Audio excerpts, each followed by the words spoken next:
नमस्कार, good evening. आज के हमारे टेस्ट पेपर में जो हिंदी के प्रश्न हैं उनमें आरटेड 2012 के अंतर्गत जो लेवल सेकंड है उनके प्रश्नों को समझाया गया है। आप सभी इन प्रश्नों को पढ़ करके अपना स्वयं का मूल्यांकन करें।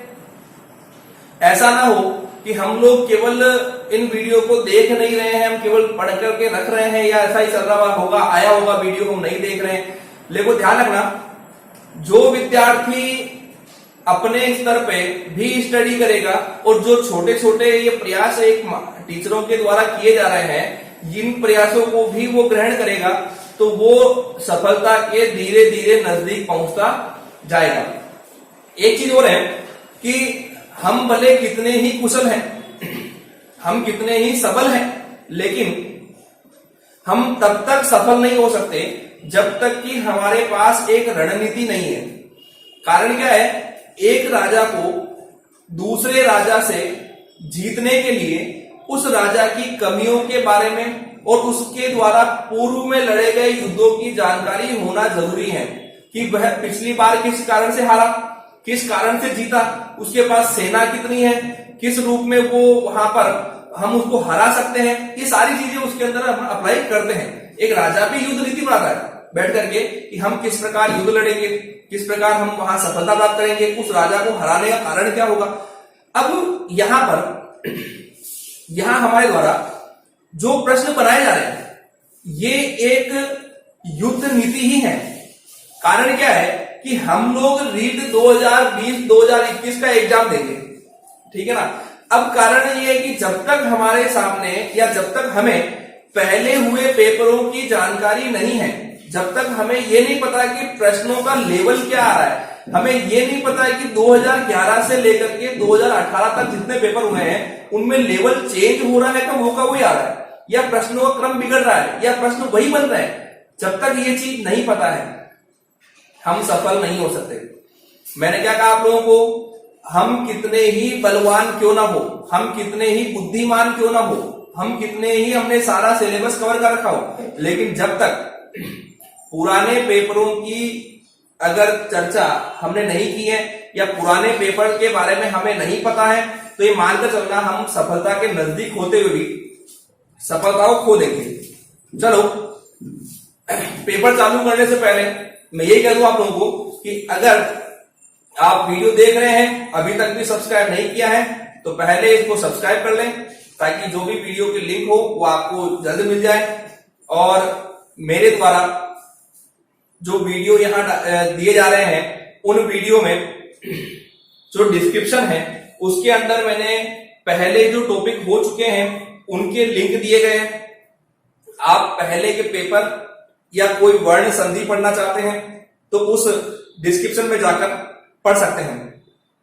चलो, अब हम इसी के साथ चालू करते हैं हमारे प्रश्न।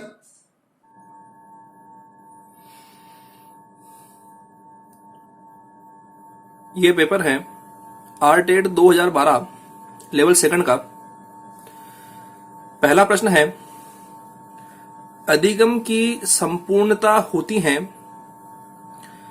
अधिगम का मतलब क्या होता है? सीखना। तो अधिगम की संपूर्णता होती है इकाई योजना में, दैनिक पाठ योजना में, मासिक योजना में और वार्षिक योजना में। देखो, इकाई योजना जो होती है उसके अंतर्गत हम संपूर्ण विषय को छोटे छोटे खंडों में विभक्त करके उसका हम अध्ययन कराते हैं, ठीक है ना। दैनिक पाठ योजना जो होती है वो एक दिन की बनाई जाती है कि आज हमें किस किस रूप में अध्यापन कार्य कराना है। मासिक योजना में पूरे महीने की लेके बनाई जाती है, लेकिन इसमें अधिगम की संपूर्णता पर विशेष ध्यान न देकर के यहां सीमितता पर दिया जाता है। लेकिन वार्षिक योजना पूरे साल भर की और छोटे छोटे इकाइयों को खंड में विभक्त करके बनाई जाती है। हमने यह कहा है कि अधिगम की संपूर्णता होती है, तो अधिगम की संपूर्णता होती है हमारे इकाई योजना में। किसमें होती है? इकाई योजना में। कारण क्या है कि इकाई योजना में छोटे छोटे भागों में विभक्त करके यहां पर अध्ययन को या अध्ययन सामग्री को प्रस्तुत किया जाता है।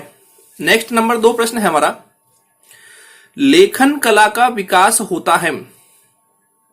लेखन कला का विकास होता है। अब लेखन कला का विकास किससे होता है? तो पहला ऑप्शन है देखने से, दूसरा है सुनने से, तीसरा है अनुकरण से और चौथा है अभ्यास से। बताओ देखें। अब देखो, लेखन का मतलब होता लिखना। हम लिखने में दक्ष कब होंगे? जब हम निरंतर उसका अभ्यास करते रहेंगे। अगर हम अभ्यास करेंगे तो हम उसमें दक्ष हो जाएंगे। यह हमारा दूसरे वाले प्रश्न का उत्तर रहेगा। तीसरा प्रश्न है, हिंदी शिक्षण में उपलब्धि की जांच की जा सकती है। हम जो भी उपलब्धि प्राप्त करते हैं, यानी छात्र कितना ज्ञान अर्जित कर पा रहा है, कितना ज्ञान अर्जित नहीं कर पा रहा है, ये सब सारी जांच हम कहां करेंगे? पहला ऑप्शन है उपलब्धि परीक्षण में, दूसरा बुद्धि परीक्षण में, तीसरा वस्तुनिष्ठ प्रश्नों से और चौथा मौखिक परीक्षा से। बताओ देखें। हिंदी शिक्षण में उपलब्धि की जांच,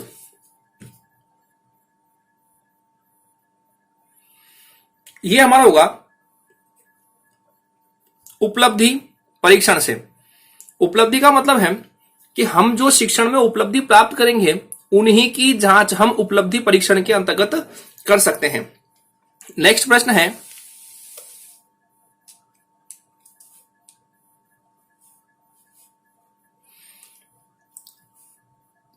समग्र और सतत मूल्यांकन है ना? कि समग्र और सतत मूल्यांकन क्या होता है? मैं आपके सामने 4 विकल्प बोल रहा हूं, आप ध्यान से देखें। पहला विकल्प है विद्यार्थी के लिए उपयोगी, यानी समग्र और सतत मूल्यांकन जो है वो विद्यार्थी के लिए उपयोगी है परंतु शिक्षक के लिए एक भार है। ठीक है। दूसरा, समग्र और सतत मूल्यांकन में शिक्षक और विद्यार्थी के बीच निकट संबंध आवश्यक है। तीसरा, शिक्षण के दौरान भी संभव है। और चौथा, सतत और समग्र मूल्यांकन से ही विद्यार्थी के व्यक्तित्व का विकास संभव है। देखो क्या होगा इसमें।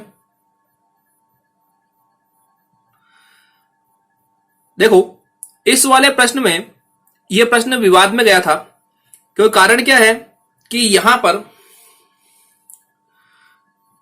पहला सतत और समग्र मूल्यांकन जो है वो शिक्षक और शिक्षार्थी के बीच निकट संबंध आवश्यक है, बिल्कुल ये बनाता है। शिक्षण के दौरान भी संभव है, बिल्कुल है।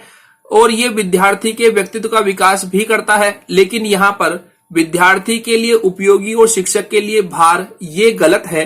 तो यानी यहां पर ये वाला गलत है, बाकी ये तीनों जो है ये इसमें सही माने गए हैं। तो थोड़ा सा ये प्रश्न डिलीट हुआ था, ध्यान रखना ये। नेक्स्ट प्रश्न है,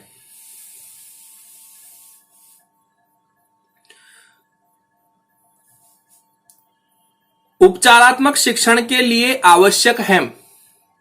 उपचारात्मक शिक्षण के लिए आवश्यक नहीं है शिक्षण विधि को स्थायी रखना, विद्यार्थी की किसी भी गलती की अवहेलना नहीं करना, पहले निदानात्मक परीक्षण कर लेना, इनमें से कोई नहीं। बताओ देखें।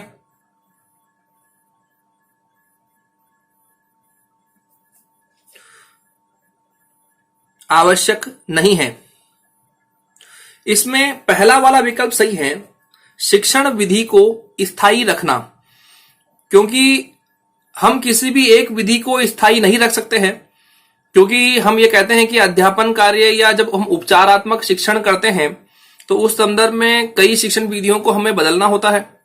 लेकिन यहां एक चीज है कि उपचार शिक्षण में क्या आवश्यक है, तो गलती की अवहेलना नहीं करना चाहिए, जो गलती है उसे देखना चाहिए, पहले निदानात्मक परीक्षण कर लेना चाहिए, बिल्कुल जरूरी है। निदानात्मक परीक्षण होगा तभी जाकर के, या उस गलती की पता होगा तभी जाकर हम उसका क्या करेंगे, उपचार करेंगे। यहां यह नहीं होगा कि शिक्षण विधि को स्थायी रखना। नेक्स्ट प्रश्न है, छठा प्रश्न है, भाषा की शिक्षा दी जाती है। भाषा की शिक्षा दी जाती हैं। नंबर 1 ऑप्शन अर्थ ग्रहण और अभिव्यक्ति के लिए, नंबर 2 विद्वान बनाने के लिए, नंबर 3 मनोरंजन के लिए और नंबर 4 साहित्यकार बनाने के लिए। अब देखो, भाषा की शिक्षा दी जाती है, यानी इसका मुख्य उद्देश्य क्या है, यानी एक अध्यापक जब कक्षा में भाषा की शिक्षा प्रदान करता है तो उसका मुख्य उद्देश्य क्या है, तो बताइए आप लोग।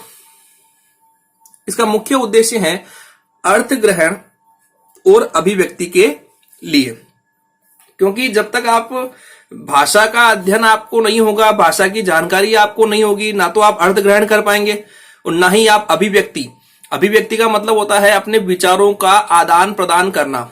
ये दोनों चीज किसके माध्यम से होती हैं? भाषा के माध्यम से ही होती हैं। नेक्स्ट प्रश्न है हमारा, व्याकरण अनुवाद विधि को किस नाम से जाना जाता है? व्याकरण अनुवाद विधि को किस नाम से जाना जाता है? तो इसमें हमारा पहला विकल्प है ध्वन्यात्मक विधि, दूसरा है प्रत्यक्ष विधि, तीसरा है भंडारकर विधि और चौथा है सैनिक विधि। बताओ क्या होगा इसमें?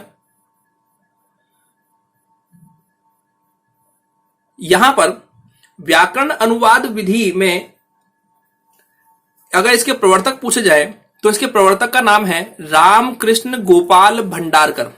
क्या नाम इसका? रामकृष्ण गोपाल भंडारकर। इसलिए इसे भंडारकर विधि के नाम से भी जाना जाता है। ठीक है, नेक्स्ट प्रश्न की बात करते हैं। लेखन क्रिया के शिक्षण का आरंभ होता है।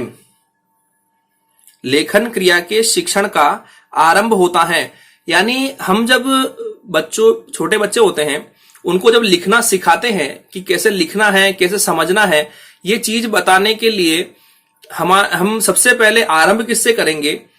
तो पहला ऑप्शन सीधी रेखाओं से, दूसरा गुंडियों से, तीसरा तिरछी रेखाओं से और चौथा अक्षरों से। बताओ देखें। लेखन क्रिया के शिक्षण का आरंभ होता है, देखो ये आरंभ होता है हमारे सीधी रेखाओं से। किससे होता है? सीधी रेखाओं से। कारण क्या है? आपने कभी देखा हो तो टीचर जब क्लास में पढ़ाते हैं तो छोटे बच्चों को बोलते हैं कि स्टैंडिंग लाइन खींचिए, स्लीपिंग लाइन बनाइए, है ना। अब उसमें अगर कै बनाना है तो पहले उसको स्लीपिंग लाइन, स्टैंडिंग लाइन बनाना सिखाया जाएगा। तो जब तक वह एक सीधी लाइनें बनाना नहीं सीखेंगे तब तक वह लेखन कार्य करना नहीं सीख सकते, यानी उसका स्टार्टिंग रूप शुरू रूप नहीं कर सकते हैं। नेक्स्ट प्रश्न है 9वां प्रश्न, भाषा शिक्षण की किस विधि में मातृभाषा को मध्यस्थ नहीं रखा जाता? ध्यान सुनना, भाषा शिक्षण की किस विधि में मातृभाषा को मध्यस्थ नहीं रखा जाता है? पहला ऑप्शन व्याकरण विधि यानी व्याकरण अनुवाद विधि, दूसरा सूत्र विधि, तीसरा अनुवाद विधि और चौथा प्रत्यक्ष विधि। बताओ देखें। देखो, व्याकरण अनुवाद विधि में हम मातृभाषा को मध्यस्थ बनाते हैं, यानी हम हमारी जब भाषा का ज्ञान देते हैं तो उस वक्त हम कहते हैं कि यहां मातृभाषा को मध्यस्थ बनाया जाएगा। सूत्र विधि संस्कृत विषय से प्रवर्तित है, पाणिनि के द्वारा जो अष्टाध्यायी ग्रंथ लिखा गया उसमें इसने सबसे ज्यादा प्रयोग किए हैं। अनुवाद विधि ये व्याकरण रूप में ही है, अनुवाद रूप में। अब प्रत्यक्ष विधि जो है इसमें हम जब विदेशी भाषा यानी मूल रूप में अंग्रेजी भाषा का जब ज्ञान देते हैं तो उस ज्ञान को देते समय मातृभाषा को मध्यस्थ नहीं रखा जाता है, यानी विधि कौन सी होगी? यहां पर प्रत्यक्ष विधि होगी। नेक्स्ट प्रश्न देखते हैं, शब्द भंडार में वृद्धि के लिए सर्वाधिक उपयुक्त है। शब्द भंडार में वृद्धि के लिए सर्वाधिक उपयुक्त है। देखो, शब्द भंडार का मतलब होता है कि हम जब कठिन शब्दों को देखते हैं, उनके अर्थों को देखते हैं, तो सबसे ज्यादा हम कठिन शब्द और उनके अर्थ कहां देखेंगे? तो या उनके सर्वाधिक उपयुक्तता कहां देखी जाएगी? तो पहला ऑप्शन गद्य शिक्षण में, दूसरा पद्य शिक्षण में, तीसरा व्याकरण शिक्षण में और चौथा अलंकार शिक्षण में। बताओ भाई कौन सा होगा? देखो यहां पर शब्द भंडार में वृद्धि के लिए सर्वाधिक उपयुक्त माना गया है गद्य शिक्षण। क्या माना गया है? गद्य शिक्षण। क्योंकि गद्य को पढ़ाते समय अध्यापक छात्रों के शब्दकोश में वृद्धि भी करता है, इसलिए जब बीच बीच में जो कठिन शब्द आते हैं तो उन्हें वह श्याम पट पर लिख करके उन्हें स्पष्ट करता है और उनके शब्द भंडार में वृद्धि करता है। नेक्स्ट प्रश्न है हमारा, कौन सा वाक्य मिश्र वाक्य है? पहले तो आप लोगों को यह पता होना चाहिए कि रचना के आधार पर हमारे वाक्य कितने होते हैं? तो 3 होते हैं, सरल वाक्य, संयुक्त वाक्य और मिश्र वाक्य। ठीक है ना। अब इसमें हमारे 4 ऑप्शन दिए गए हैं, हमें ढूंढना है मिश्र वाक्य कौन सा है। तो पहला ऑप्शन है राहुल पढ़ रहा है, दूसरा है सुरेश नदी में डूबने लगा, तीसरा है मैंने सुना है कि सुरैया ने निकाह कर लिया है और चौथा वह आया, थोड़ी देर बैठा और तुरंत लौट गया। बताओ देखें क्या उत्तर होगा इसमें? मिश्र वाक्य कौन सा है? इसमें सही उत्तर है मैंने सुना है कि। क्या उत्तर है? मैंने सुना है कि सुरैया ने निकाह कर लिया है। अब आप लोगों को अगर पता हो तो मिश्र वाक्य की एक परिभाषा होती है कि जिस वाक्य में एक प्रधान उपवाक्य हो और उस पर कोई दूसरा आश्रित उपवाक्य प्रस्तुत किया गया हो तो वह वाक्य मिश्र वाक्य कहलाता है। इसके अलावा हमने एक बात और कही थी कि मिश्र वाक्य में आश्रित उपवाक्य के 3 भेद बताए गए हैं, जिसमें नंबर 1 है संज्ञा आश्रित उपवाक्य, नंबर 2 विशेषण आश्रित उपवाक्य और नंबर 3 क्रिया विशेषण आश्रित उपवाक्य। तो यहां पर अगर की का प्रयोग हो रहा है इसका मतलब है यहां पर संज्ञा आश्रित उपवाक्य का प्रयोग किया गया है। ठीक है। नेक्स्ट यहां ये जो आया है वह आया, थोड़ी देर बैठा और तुरंत लौट गया, संयुक्त वाक्य है। बीच में क्या आ रहा है? ये और आ रहा है। राहुल पढ़ रहा है, सरल वाक्य है। सुरेश नदी में डूबने लगा, सरल वाक्य है। यानी ये सरल, संयुक्त और मिश्र। ओके, जो भी पूछा जाए हम उत्तर तुरंत दे सकते हैं। चलो नेक्स्ट प्रश्न में आते हैं। हमारा नेक्स्ट प्रश्न है 12वां प्रश्न। मोहन घर से लौटकर कहने लगा कि उसका मन नहीं लग रहा है। इस वाक्य में रेखांकित पदबंध है। हमें अब इसमें पूरा वाक्य नहीं देखना है, हमें केवल जहां हमने रेखांकित किया है उसी को देखना है। यानी रेखांकित कहां हो रहा है? घर से लौटकर। अब देखो हमें 4 विकल्प दिए गए हैं, उन 4 में से एक उत्तर सही निकालना है।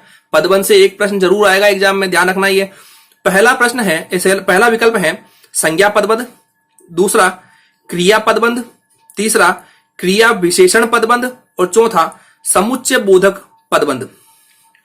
पहली स्थिति तो ये, हाँ पहले आप बताओ क्या होगा इसका उत्तर। पहली स्थिति ये कि यहां पर देखो रेखांकित में अंत किससे हो रहा है? लौट कर। किससे हो रहा है? लौट कर से हो रहा है ना। अब इस लौट कर से पहले क्या आ रहा है?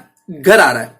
तो लौट कर कहां आता है? क्रिया में आता है। अब देखो क्रिया कहां दिख रही है? एक यहां दिख रहा है, एक यहां दिख रहा है, लेकिन इस क्रिया से पहले क्या आया? घर आया। तो घर क्या हो गया? स्थान हो गया। और आपको पता हो तो क्रिया विशेषण जो अव्यय होता है, जो पदबंध बनता है, उसके 4 भेद होते हैं, स्थान बोधक, काल बोधक, परिमाण बोधक और रीति बोधक। ये 4 भेद बताए जाते हैं, जिसमें ये लौट कर कहां से? घर से बताया गया है, तो स्थान का बोध करा रहा है, इसलिए यहां क्रिया पदबंध न होकर क्रिया विशेषण पदबंध होगा, क्योंकि ये स्थान बोधक क्रिया विशेषण अव्यय पदबंध का बोध करा रहा है। नेक्स्ट प्रश्न पे आते हैं। काला मुंह होना, काला मुंह होना का अर्थ है, पहला ऑप्शन चेहरे पर रंग लग जाना, दूसरा होली खेलना, तीसरा जिसको मुंह काले रंग का हो वह, या जिसका मुंह काले रंग का हो वह, तो जिसका कर देते हैं, और चौथा बदनाम होना। अगर आपको पता हो तो हम कई बार जब लोगों को कहते हैं अरे भाई उसका तो मुंह काला हो गया, मुंह काला हो गया, या जैसे किसी के घर में हम कहते हैं कि उसके कोई घटना घट गई है और उसका मुंह काला हो गया, कोई लड़की भाग गई है उसका मुंह काला हो गया, है ना, या कोई लड़का भाग गया तो मुंह काला हो गया। तो इसका मतलब क्या है कि यहां मुंह काला होने का मतलब क्या है कि वो बदनाम हो गया। क्या हो गया? बदनाम हो गया। नेक्स्ट,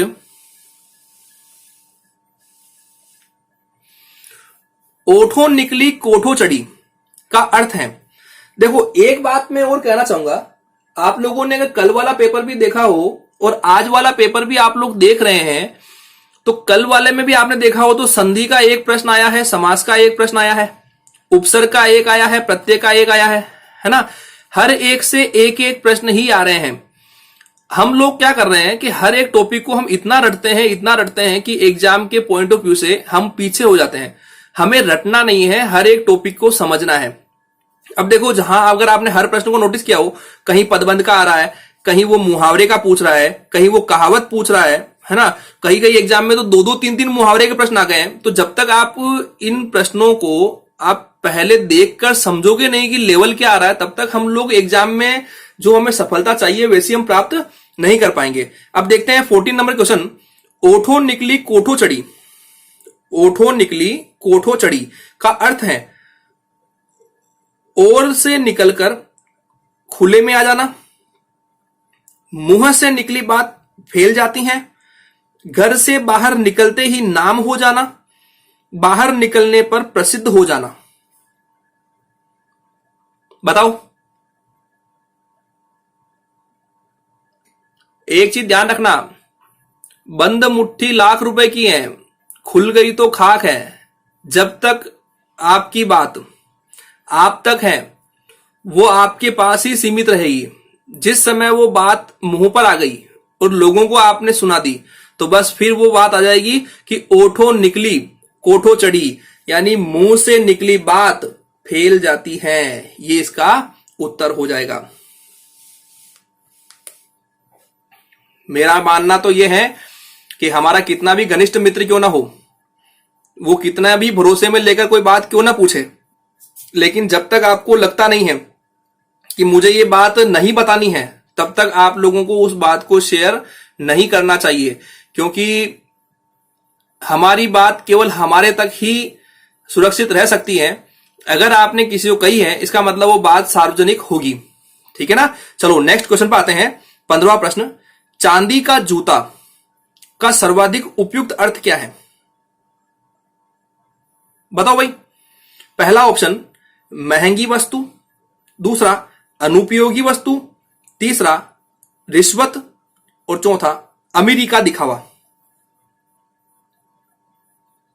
चांदी का जूता ये रिश्वत के लिए आता है। किसके लिए आता है? रिश्वत के लिए। चलो नेक्स्ट प्रश्न पे आते हैं। क्वेश्चन नंबर 16,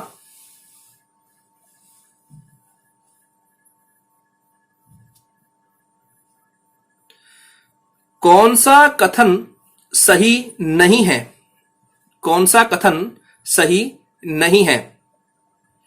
आपके सामने में यहां चार लाइनें बोल रहा हूं, 4 ऑप्शन बोल रहा हूं। आप ध्यान से देखें। वाक्य के 2 प्रमुख अंग होते हैं, कर्ता और क्रिया, जिसे हम उद्देश्य और विधेय भी बोलते हैं। ठीक है ना। उद्देश्य कर्ता होता है और क्रिया विधेय होती है। आप हर एक लाइन को ध्यान से सुनना, हमें नहीं वाला छांटना है। कर्ता के विस्तार को उद्देश्य कहते हैं, क्रिया के विस्तार को विधेय कहते हैं, और चौथा ऑप्शन है रचना के आधार पर वाक्य 4 प्रकार के होते हैं। बताओ भाई ऑप्शन सही कौन सा होगा इसमें? देखो, वाक्य के 2 अंग होते हैं, बिल्कुल राइट है, कर्ता और क्रिया, जिसे हम उद्देश्य और विधेय भी कहते हैं। बिल्कुल करेक्ट है, कोई दिक्कत नहीं है। कर्ता के विस्तार को उद्देश्य कहते हैं, बिल्कुल राइट है, क्योंकि कर्ता का विस्तार हमेशा कर्ता के आगे आता है और उसे हम उद्देश्य ही कहते हैं, क्योंकि उद्देश्य का विस्तार ही होगा वो। स वाला क्रिया के विस्तार को विधेय कहते हैं, बिल्कुल राइट है, क्योंकि क्रिया को ही विधेय कहते हैं तो उसका विस्तार भी विधेय, इसका विस्तार ही कहलाएगा। नेक्स्ट चौथा जो है, रचना के आधार पर वाक्य के 4 प्रकार होते हैं, ये गलत है। कारण क्या है कि रचना के आधार पर वाक्य के 3 भेद होते हैं। पहला सरल, दूसरा संयुक्त और तीसरा मिश्र, ये 3 होते हैं। तो इसमें हमारा उत्तर कौन सा होगा? द वाला विकल्प सही होगा। नेक्स्ट प्रश्न पर आते हैं। नेक्स्ट 17वां प्रश्न है, एक प्रधान वाक्य और अन्य आश्रित उपवाक्य किसमें होता है? देखो, मैंने अभी थोड़ी देर पहले कहा था कि रचना के आधार पर हमारे वाक्य के 3 भेद होते हैं, जिसमें एक है सरल, दूसरा है संयुक्त और तीसरा है मिश्र। प्रधान और आश्रित उपवाक्य की जो हमने बात कही है वो केवल मिश्र वाक्य में होगी और कहीं नहीं होगी, ध्यान रखना ये। नेक्स्ट प्रश्न है 18वां, अंग्रेजी में जिसकी दक्षता असंदिग्ध हो में रेखांकित पद का अर्थ क्या है? हमें अब इसमें जो रेखांकित किया गया है वो रेखांकित क्या है? असंदिग्ध। हमें इसका अर्थ देखना है। पहला ऑप्शन है संदेह रहित, दूसरा है निश्चित, तीसरा है सुनिश्चित और चौथा है अनिश्चित। बताओ क्या होगा?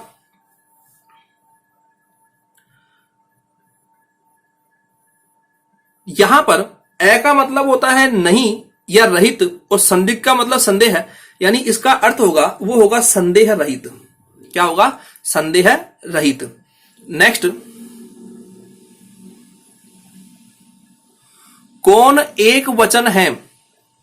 कौन एक वचन है? आप लोगों को इन सबको देखना है और यहां पर देखना है कि इन चारों में से कौन सा शब्द एक वचन में आ रहा है। तो अच्छे लेखक, नंबर 2 कौन सी कृतियां, नंबर 3 अपनी मातृभाषा और नंबर 4 अन्य देशों। बताओ। अब देखो, ये यहां अच्छे लिखा हुआ है। अच्छे लिखा मतलब ये नाम इसमें यहां पहले ही बहुवचन दिख गया है ना। कृतियां, कृति होती तो यहां एक वचन होता, कृतियां लिखा मतलब ये बहुवचन दिख रहा है, या दिख रहा है ना। देशों, देशों में ऑलरेडी ओ प्रत्यय लगा हुआ, ये बहुवचन में। अपनी मातृभाषा, यहां पर ये एक वचन में आया हुआ शब्द है। नेक्स्ट, कौन सा शब्द पुल्लिंग नहीं है? पुल्लिंग नहीं है यानी अपने को यहां स्त्रीलिंग वाला शब्द निकालना है, यानी 3 शब्द यहां पर पुल्लिंग है और एक शब्द यहां स्त्रीलिंग है।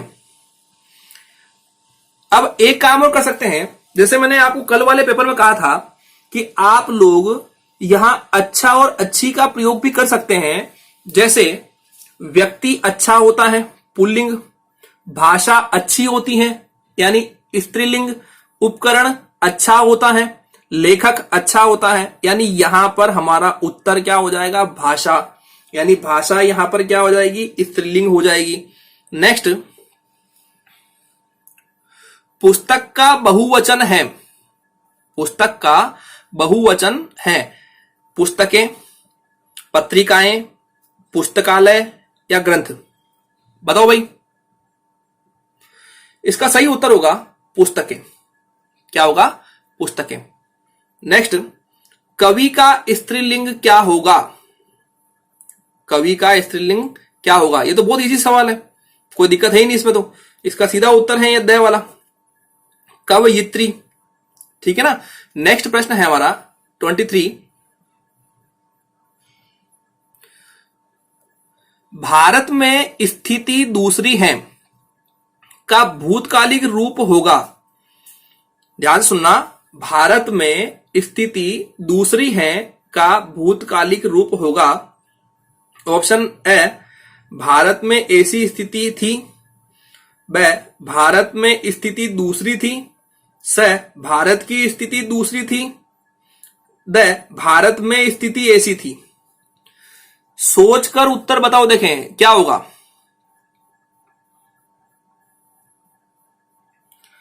इसमें हमारा देखो सही उत्तर कैसे निकालेंगे।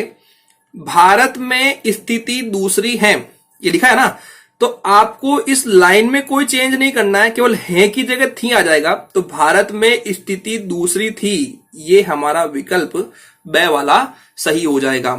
नेक्स्ट प्रश्न पर आते हैं। 24वां प्रश्न है, निम्न में से तत्सम शब्द नहीं है। तत्सम शब्द नहीं है। सभ्यता, अवलोकन, हासिल, आवश्यकता। बताओ। तत्सम का मतलब क्या होता है कि संस्कृत का शब्द नहीं होना चाहिए।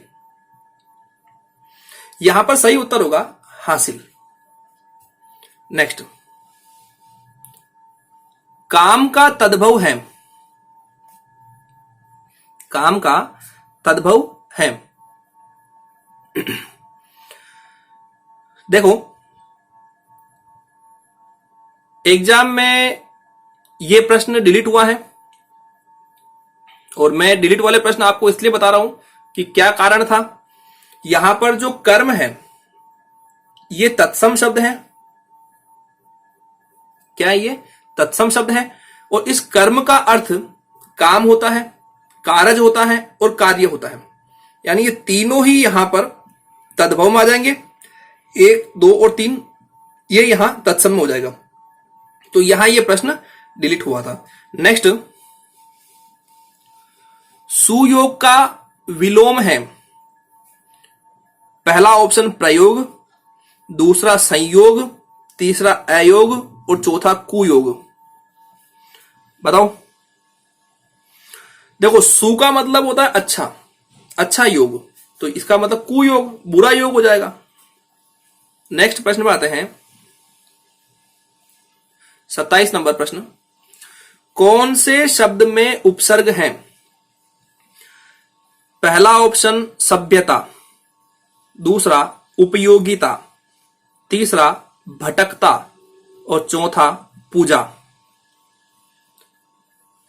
बताओ इसमें उत्तर क्या होगा? इसमें सही उत्तर है उपयोगिता। देखो, उपयोगिता में उप तो हो जाएगा हमारा उपसर्ग, योग हो जाएगा मूल शब्द और इता, इता यानी छोटी ई और ता। तो यहां पर देखो, उप प्लस योग प्लस इता, ये यहां पर रूप बन जाएगा। नेक्स्ट, कौन से समास या कौन शब्द में समास नहीं है? विचारधारा, आत्म परितोष, एकनिष्ठता, कमाना। यानी इन चारों में एक विकल्प ऐसा है जिसमें कोई भी उत्तर यानी कोई भी समास नहीं होगा उसमें। तो यहां पर जो कमाना शब्द है, इस कमाना शब्द में यहां कोई समास नहीं है। बाकी 3 शब्दों के हम समास विग्रह कर सकते हैं, लेकिन कमाना शब्द का यहां विग्रह नहीं होगा। नेक्स्ट प्रश्न की बात करते हैं। 29 प्रश्न, आमदनी के संदर्भ में कौन सा शब्द असंगत है? आमदनी का मतलब क्या होता है कि यहां आमदनी जब कमाई के लिए आता है, इनकम के लिए बात करते हैं, आमदनी के संदर्भ में कौन सा शब्द असंगत है, यानी 3 सही हैं, 1 गलत है, उन 1 गलत को निकालना है। आमदनी को हम कमाई बोलते हैं, आमदनी को आय भी बोलते हैं, आमदनी को मुनाफा भी बोलते हैं, लेकिन आमदनी को आना नहीं बोलते हैं। क्या नहीं बोलते हैं? आना नहीं बोलते हैं। नेक्स्ट, उत्कृष्ट शब्द में संधि है। उत्कृष्ट शब्द में संधि है। अब देखो, उत्कृष्ट की अगर मैं संधि निकालूं तो यहां पर उत्कृष्ट में उद प्लस कृष्ट, क्या होगा? ये उद प्लस कृष्ट, ये संधि हो जाएगी। अब ये संधि कहां आएगी? ये व्यंजन संधि में आएगी। बस, इसके अलावा ये रूपरेखा नहीं बनेगी। अब देखिए, हम लोगों ने आज 30 प्रश्न कंप्लीट किए हैं और इन 30 प्रश्नों में हमने शिक्षण विधियां और व्याकरण दोनों के प्रश्न कंप्लीट किए हैं। आप लोगों को ये प्रश्न अच्छे लगे होंगे।